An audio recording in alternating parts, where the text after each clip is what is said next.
Napuno ng masayang basaan at kantahan ng Day 1 ng first ever Waterbomb Music Festival sa bansa.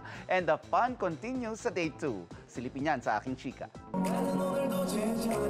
Are you guys ready? Pasabog ang Day 1 ng Waterbomb Manila 2025. Mapapa-what a blast sa performance sa ni Chanyol. Naging pang naki-water splash sa audience. Ang ilan ngang fans, tinawag ng kababayan ang EXO member dahil sa madalas niyang pagbisita sa bansa. 필리핀 오는 He really likes visiting Philippines because since he gets good energy from the Filipinos.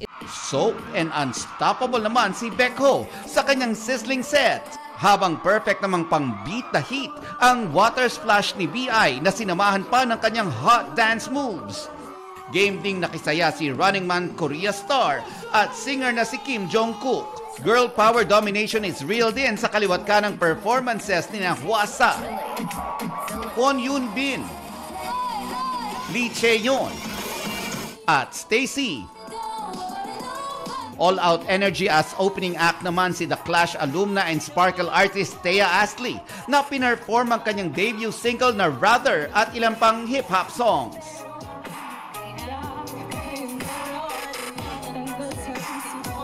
Pero di pa natatapos ang basaan, sayawan at kantahan.